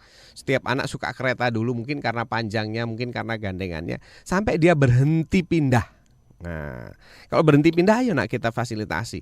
Kalau misalnya pembalap, ya oke, terus kita fasilitasi. Bener nggak dia di sepeda terus? Kalau memang potensinya pembalap, ya nanti jangan dikembangkan di Indonesia. Nah, kamu harus melanjutkannya di Perancis, karena pembalap bergengsi itu adanya di Tour de France. Gitu. Jadi arahkan anak kita to be the best of the best, supaya menjadi anak dunia gitu, seperti Rio si pembalap ya. Nah, kemudian ya tentunya kita harus jeli setiap hari mengajak anak kita memperkenalkan profesi-profesi baru. Jangan-jangan dia pengen sepeda karena taunya tiap hari cuma sepeda. Nah, ini terjadi pada anaknya Pak Joko yang bongkar pasang sepeda, sekarang sudah motor, mudah-mudahan nanti mobil, dan kedepannya kemungkinan adalah pesawat. Gitu. Jadi engine pesawat yang akan dibongkar. Nah, itu jangan sampai kita salah dan keliru menerka bahwa anak ini hanya suka sepeda. Bisa jadi karena yang setiap hari dia lihat baru sepeda. Kira-kira jadi memang perlu stimulus dan observasi yang lebih ya. Persis. Waktu talkshow terakhir di kita kan terkuak lagi bahwa Mas Rian itu punya kekuatan, punya ketertarikan besar di pesawat. Makanya saya langsung kontak beliau bahwa kemungkinan besar bisa jadi dia suka engine-nya Boeing begitu. Makanya kita akan coba tembuskan bagaimana bisa mempelajari engine pesawat. Betul, dari mulai belajar hal-hal mesin yang kecil dulu di motor ya. Justru itu yang perlu dikembangkan. Persis. Jadi sebenarnya bukan masalah sepeda atau motornya, tapi lininya itu adalah engine. Kira-kira bagaimana seperti dia itu. menciptakan ya. Menciptakan, betul. betul. Ya, betul. Kita ke Bu Etna ya di 02192641 dan seterusnya. Ayah, bagaimana menghadapi orang lain, terutama orang terdekat kita, katakanlah seperti orang tua yang tidak setuju dengan cara kita mendidik anak-anak kita? Begini, yang pertama, kita harus bisa meyakinkan orang yang tidak setuju itu bahwa apa yang kita lakukan benar. Misalnya, ya salah satunya dengan memberikan buku-buku inspirasi pendidikan. Kalau misalnya yang lain ada, silakan. Tapi kalau tidak, ya minimal buku-buku saya seperti I Love You Ayah, I Love You Bunda. Dan sekarang saya sedang menyusun buku yang namanya Renungan untuk Negeri. Itu pun membuka inspirasi para orang-orang tua yang tidak setuju tadi. Terus yang berikutnya, ayo ajak talk show, dengerin talk show Smart FM. Kalau misalnya tidak bisa dengerin, ayo dengerin lewat internet kapan saja. Kalau tidak bisa dengerin juga, rekam ini kemudian duplikasi ke CD. Nah, saat jalan-jalan bareng sama orang tua, putar. Karena orang tua tidak setuju itu bisa jadi karena yang ngomong anaknya, kamu kan anakku, dulu juga kecil yang ngebesarin aku. Tapi kalau yang ngomong pihak ketiga yang netral, mungkin akan berbeda efeknya. Jadi hal-hal seperti itu terus dirangkul. Banyak kok awalnya orang-orang yang tidak sadar, tapi sekarang ada sekitar 15.000 lah komunitas Ayah Edi itu yang mulai menyadari bahwa iya ya, ada yang salah, ada yang keliru ya, ada yang harus diperbaiki dari cara orang tua mengasuh plus sekolah anak kita. Oke, ini dari fans beratnya Ayah nih ya. Siapa dari, itu? Bahrudin, usianya 20 tahun, saya di Jakarta. Ayah, saya bangga Indonesia punya sosok Ayah Edi. Nah, ini bagaimana saya ingin diskusi tentang mewujudkan passion yang paling ampuh, Ayah. Saya kasih tahu Bahrudin ya, Tuhan bangga di Indonesia ada seorang yang namanya Bahrudin yang mau mendengarkan Indonesian Strong From Home walaupun usianya baru 20 tahun. Dan itu kamu harus tahu, nak. Nah, bagaimana mewujudkan passion kamu, nak? Kuncinya cuma satu, nyali dan nyali. Kenapa Ayah bilang begitu ya? Ayah dulu nyasar, nak. Sekolahnya nyasar, profesinya nyasar, semuanya nyasar, termasuk income-nya nyasar akhirnya kan. Usia 33 tahun Ayah tersadarkan dan disadarkan oleh Tuhan bahwa panggilan kamu nggak di sana, bukan di perusahaan, bukan gaji besar, bukan perusahaan yang bagaimana gitu. Tapi masalahnya sudah 33 tahun, sudah married, sudah punya anak gitu. Punya nyali nggak untuk berani menemukan berubah haluan. Kalau ketemunya, kalau kita setiap malam merenung ya, setiap malam mau tidur itu merenung, pasti ketemu. Pasti saya katakan ketemu karena saya melakukannya seperti itu dan saya duluan melakukan itu. Tapi masalahnya setelah ketemu, punya nyali nggak untuk melakukan itu. Makanya saya selalu katakan nyali dan itu diulangi oleh Pak Joko kan. Nyali. Itu pesan ayah Bahrudin. Oke, semoga lebih menginspirasi dan Bahrudin juga langsung menemukan inspirasinya ya. Mudah-mudahan. Menjadi sebuah semangat. Kita ke Bu Dewi di Surabaya. Sebelum kita break ya Mas Bowo ya. Kita ke Bu Dewi di Surabaya. Ayah, bagaimana mengajarkan anak supaya tidak malas dan bisa memaksimalkan otak kreatifnya? Bahkan ini anak saya untuk buka pintu aja mesti minta tolong nih ayah. Mohon solusinya. Sugeng Dalu, Bu Dewi. Ya, yang pertama, itu namanya tidak mandiri. Kenapa seorang anak tidak mandiri? Karena terlalu banyak ditolong, terlalu banyak dibantu sejak kecil. Mau pipis, dipegangi, ditemani, dibukai celananya. Coba diganti. Ayo kalau mau pipis buka celananya, nak. Urutannya kita cuma tinggal ayo begini, ayo begini, ayo begini. Nah, terus seminimal mungkin tidak dibantu. Kalau misalnya mau ngambil apa-apa nggak nyampe, ayo gimana caranya supaya nyampe? Pakai kursi bisa nggak ya? Nah, terus begitu. Itu yang saya lakukan sama anak saya. Saya kalau sudah mau membantu langsung mikir apa yang bisa saya bantu seminimal mungkin, bukan sebanyak-banyaknya. Kalau mau minum misalnya air mineral gitu, susah nusuk-nusuknya, ya biarkan. Ayo nak coba lagi, ganti sedotannya supaya yang lebih kuat. Coba lagi sampai bisa. Begitu bisa jempol 2. Nah kebanyakan kita kan untuk minum saja, sini nak biar mama yang tusukin. Nah, diberikan kemudahan-kemudahan gitu. Ya. Kira-kira seperti itu. Sampai akhirnya kita mengeluh bahwa anak saya malas, tidak mendiri, buka pintu saja mau dibukain. Nah, that's it. Gitu. Itu yang perlu kita lihat lagi. Itu ya? adalah sebuah perjalanan dan anak kita DNA-nya tidak seperti itu, desainnya tidak seperti itu. Awalnya mereka mau melakukan segalanya sendiri, tapi kita sudah melarangnya sejak dia bayi. Misalnya dia mau nyendokin makanan ke mulutnya, enggak, nanti tumpah, nanti masuk ke hidung, nanti masuk ke ini. Bayangin. Anak kita sudah mulai belajar bahwa dia tidak boleh melakukan sendiri. Nah setelah besar ya seperti itu. Betul, tapi saat ini kita boleh kok istirahat dulu ya. Take a break formalnya. Okay. Jangan kemana-mana, kita akan segera kembali. Bu Dewi terima kasih, semoga juga ini bisa menjadi sebuah masukan yang bermanfaat. Kami akan segera kembali. Masih Anda ikuti Indonesian Strong from Home bersama Ayah Edi, praktisi multiple intelligence dan holistic learning.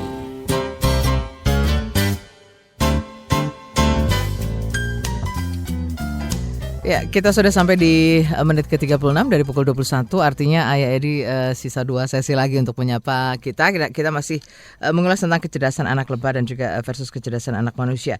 Nah, Ayah dari beberapa diskusi yang sudah juga tadi melalui line telepon maupun SMS, ini apa yang mungkin kita perlu juga lebih katakanlah tadi mungkin bisa lakukan sesuatu yang lebih baik, belajar dari bagaimana sebetulnya kehidupan lebah itu sendiri.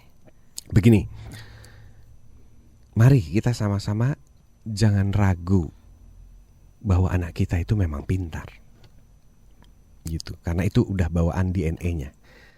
Siapapun yang menyatakan anak tidak pintar, maka dia telah merendahkan ciptaan Tuhan yang maha sempurna. Dan dia telah meletakkan anak manusia di bawah anak lebah. Dan itu sangat menyinggung perasaan Tuhan. Jadi jangan pernah lakukan itu. Jadi yakinkanlah. Dan kedua, anak kita itu tidak perlu dibuat jadi pintar atau diajari supaya pintar. Itu salah besar. Disitulah letak kekeliruan pendidikan kita. Jadi menggunakan asumsi bahwa anak-anak SD itu tidak pintar sehingga guru-gurunya itu berusaha membuat dia pintar berdasarkan apa yang ada di kepala gurunya. Jadi akhirnya anak-anak murid kita itu cuma sebatas kepala gurunya. Ini evaluasi para pendidik di Jepang.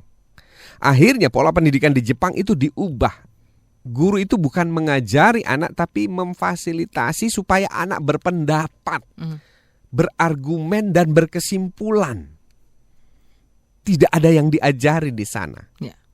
Yang ada dipancing, kemudian mereka berargumen, gurunya akan bilang, kok bisa ya begitu? Gimana ya nak? Tolong jelasin. Kalaupun ada murid yang penjelasannya keliru, gurunya akan membiarkan sampai dia membetulkan sendiri, mengetahui jawaban yang benar. Itu terjadi di anak saya di rumah. Kemudian kemarin pagi di Facebook saya ada kiriman dari tulisan Pak Renald Kasali. Beliau bercerita tentang menyekolahkan anaknya di Amerika. Kemudian pada hari pertama bersekolah mengikuti pelajaran bahasa Inggris. Nah kemudian dia membuat sebuah cerita PR, dikasih PR suruh menceritakan dalam bahasa Inggris apa yang dia mau ceritakan. Jadi bebas. Kemudian Pak Renald memeriksa isinya. Dia bilang sama anaknya, aduh kok cerita kamu kayak begini nak. Coba ubah di sini. Ininya lebih menarik, ini lebih menantang, ini lebih begini, ini lebih begitu. Sampai si anaknya bilang, susah Pak, gak mau. Nah, begitu dioret-oret semuanya, akhirnya besok pagi waktu sekolah yang dibawa adalah yang asli, yang pertama kali dia buat. Diserahkan ke gurunya, kemudian dinilai sama gurunya. Ditulis di situ very excellent. Wow, ceritanya seperti apa sih ya? Ceritanya saya Jadi tidak tahu, penasaran tidak diceritakan. Jadi dia cerita tentang dirinya. Aku adalah orang Indonesia, begini-begini. Aku tinggal di sini. Papaku namanya siapa? Kira-kira kayak begitu. Tapi bahasa Inggrisnya itu katanya Pak Renald Kasali acakadul. Ya beliau gitu loh, Pak Renald gitu loh. Nah kemudian dinilai sama gurunya very excellent. Nah si Pak Renald Kasali ini merasa sebagai seorang yang mengajar di perguruan tinggi dan guru besar, merasa bahwa kok orang Amerika memberikan nilai semudah ini, sehingga nanti anak-anak Indonesia mungkin nggak akan fight untuk menjadi yang terbaik gitu, atau pelajar-pelajar. Akhirnya dia mungkin emosi, datang ke sekolahnya, ketemu sama gurunya, ditanya sama gurunya, kenapa kok anak saya yang karangannya menurut saya tidak bagus ini diberikan nilai very excellent? Kenapa? Nanti mereka ini nggak jadi orang tough. Nanti mereka ini begini-begini. Pak Renald Kasali ngomong. Nah kemudian gurunya bertanya, excuse me, where are you from? Maaf, kamu Anda berasal dari mana? Ya? Oh, I came from Indonesia katanya. Oh, I see, kata guru. Oh, ya saya mengerti. Terus Pak Renald sekali, kenapa memang? Enggak, memang kebanyakan orang Indonesia seperti Anda, katanya. Wow. Terus Pak Renald makin penasaran, maksudnya apa? Seperti saya. Ya, begini. Mungkin di Indonesia dengan di Amerika berbeda katanya. Cara melihat ya. Cara melihatnya, cara mendidiknya, sudut pandangnya. Kalau kami di Amerika menerjemahkan pendidikan itu adalah mendorong anak mulai dari nol sampai dia bisa menjadi yang terbaik dengan konsepsi encouragement katanya. Tapi saya melihat banyak orang Indonesia lebih banyak melakukan punishment dalam sistem pendidikannya. Jadi lebih memberikan punish daripada encourage. Jadi lebih menyukai memberikan kata bad, C, or D daripada very, very excellent. Terus si teachernya bilang, sekarang apa efek terhadap anak Anda setelah saya tulis very excellent? Oh ya, dia pasti happy. That's why, katanya. Semua belajar itu berasal dari happiness. When you punish children, waktu Anda menghukum seorang anak, maka dia sedih, dia merasa malu, rendah diri, maka semua kecerdasannya akan mengunci. Akan terkubur justru. Terkubur dan dia tidak bisa mengekspresikannya. Padahal sebuah ekspresi dari 0 sampai 10 membutuhkan proses. Waktu. Tidak ada yang instan. Apa tulisannya, Mbak? OMG. Oh my God. Kita bisa belajar dari hal sederhana ini. Beliau mengatakan ya bahwa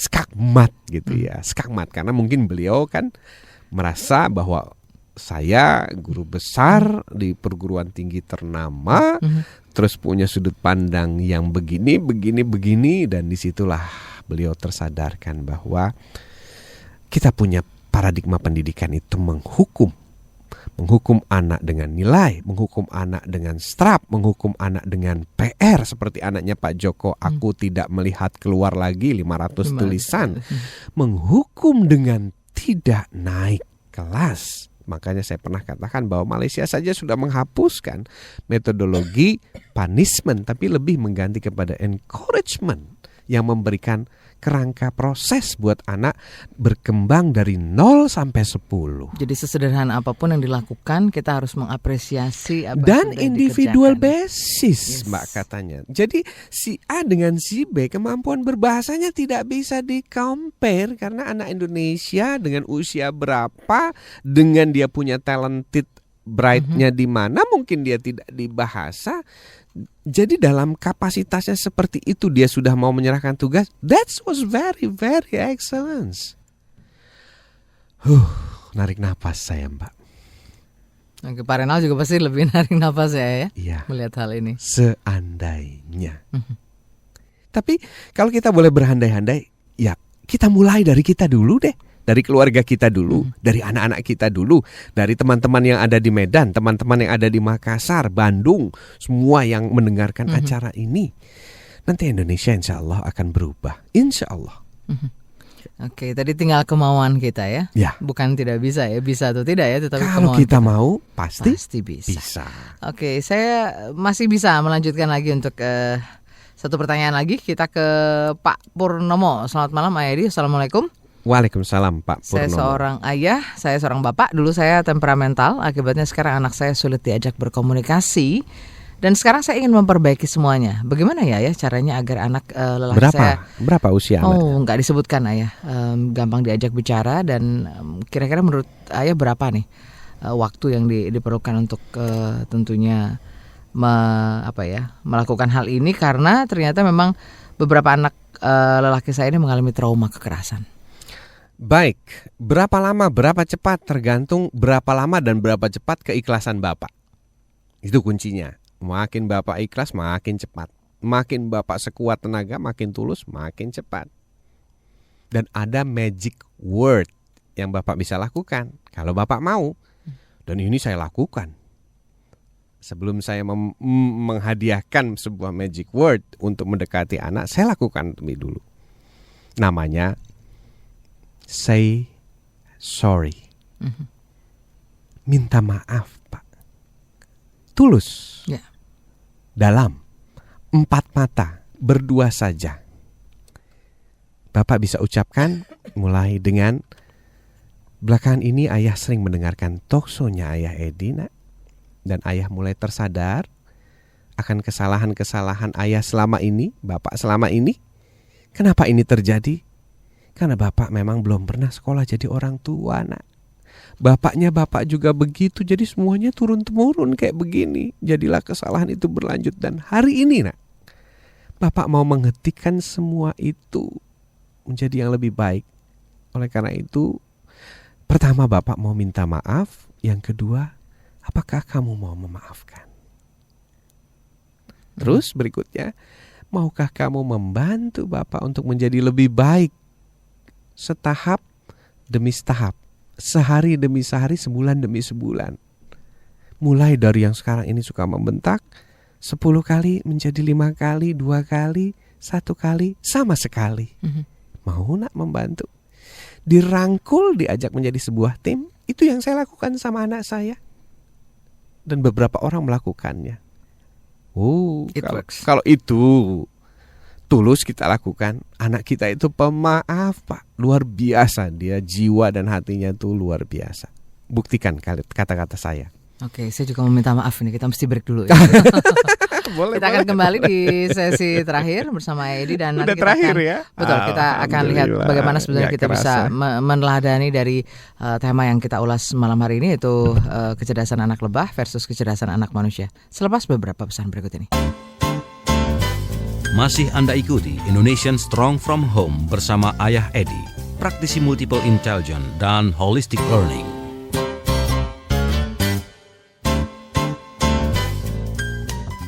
Ayah Edi kembali untuk Anda, dan saya juga masih kembali untuk menginformasikan bahwa Ayah Edi akan hadir pada Sabtu 14 April 2012. Ini bertempat di Krakatau Room Hotel Horizon Bekasi. Ayah Edi akan mengulas tema anak kita yang tidak bisa dididik atau kita yang tidak bisa mendidik dengan pembawa acara Soraya Haq. Dan Anda tentunya bisa bergabung dengan mendaftarkan diri sesegera mungkin bersama rekan-rekan Anda dengan format mengirimkan SMS, ketik nama dan jumlah peserta ke nomor-nomor berikut. Ibu Lulu 0812 109 5678, Ibu Ita 0816 879 176, Ibu Ida di 0813 1073 0603 dan Ibu Ismi di 081599994527. Atau informasi selengkapnya Anda bisa tentunya bergabung ya di blog atau di website Ayah ya. Ya, di website ayahkita.com atau di komunitas Ayah Edi atau fanpage Ayah Edi. Di sana lengkap sekali. Kita bisa komunikasi langsung dengan panitianya. Betul. Kita sudah ada penelpon lagi, penelpon terakhir kita malam ini. Selamat malam. Selamat malam. Iya, dari siapa di mana, Pak? Pak Joko. Oh, Pak Joko. Silakan, Pak. Ini mau testimoni atau mau bertanya nih? Pak Joko dari Jakarta atau dari Jogja ini, Pak? Jakarta. Oh, dari Jakarta. Oke, monggo silakan Pak Joko. Ya.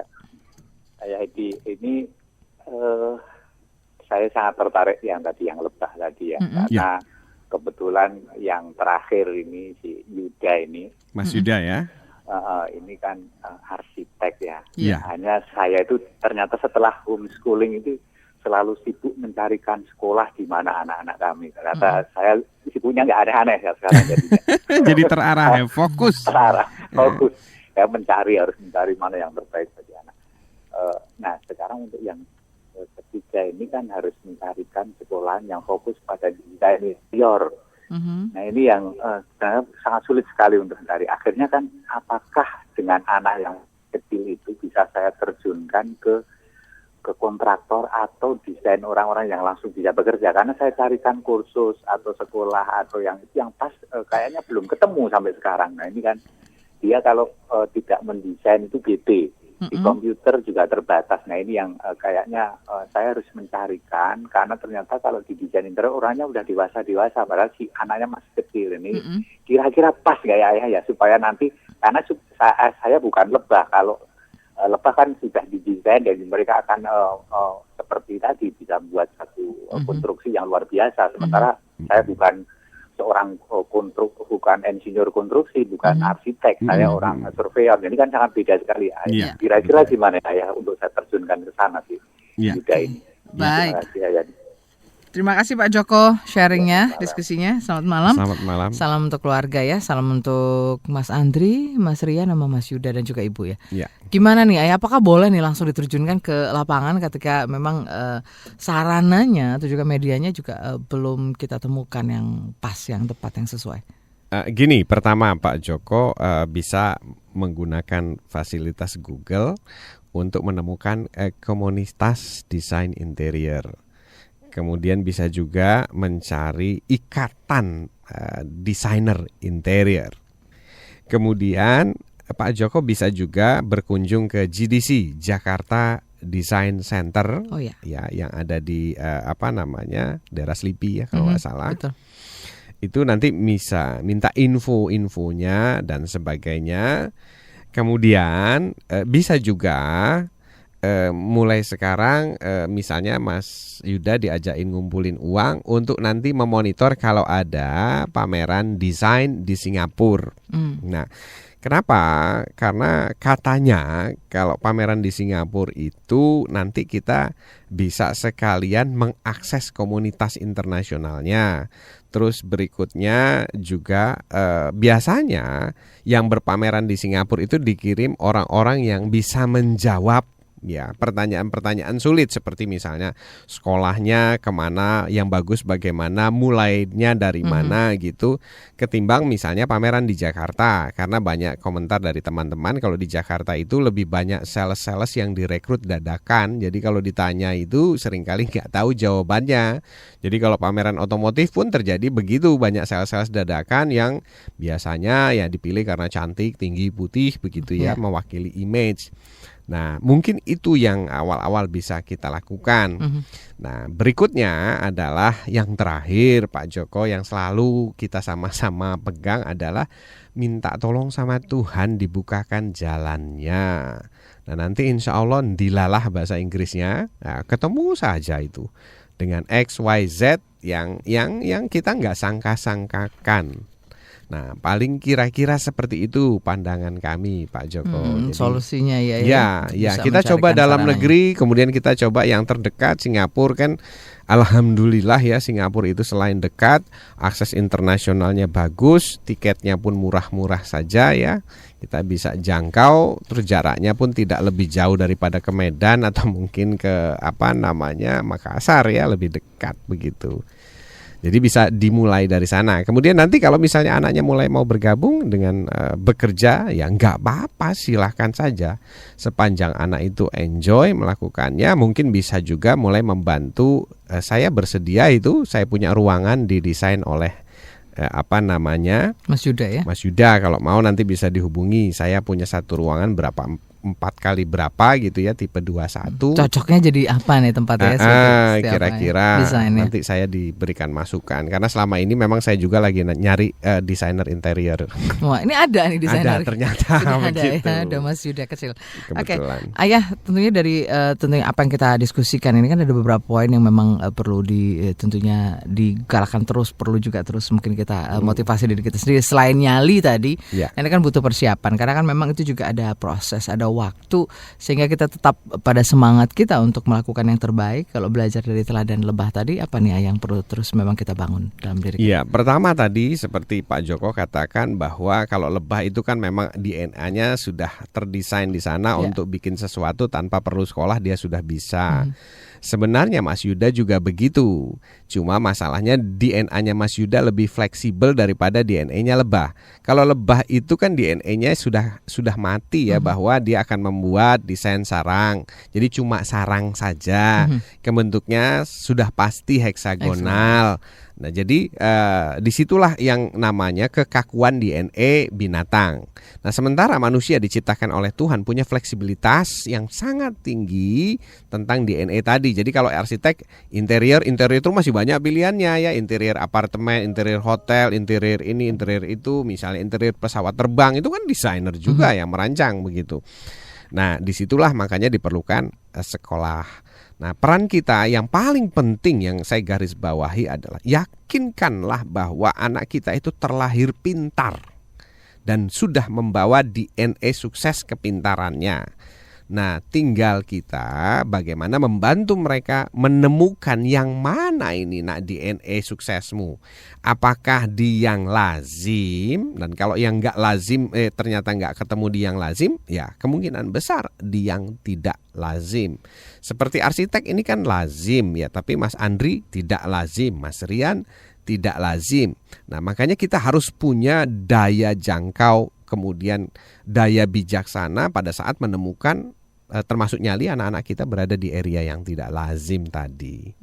Jadi memang orang tua juga terus ini harus punya passion ya untuk bisa memediasi anak-anak ini. Kalau boleh saya mengajak seluruh pendengar Smart FM untuk selalu urun rembuk di sini supaya kita bisa mendapatkan sesuatu hal yang baru, kemudian terus teringatkan, remind ya bagaimana kita bersikap yang baik, menjadi orang tua yang lebih baik bagi anak-anak kita dan menghadapi masalah-masalah di pendidikan yang kita hadapi saat ini begitu. Karena perlu penguatan, Mbak. Lama kita nggak dengarkan talkshow ini pasti kita akan lemah lagi, luntur lagi begitu.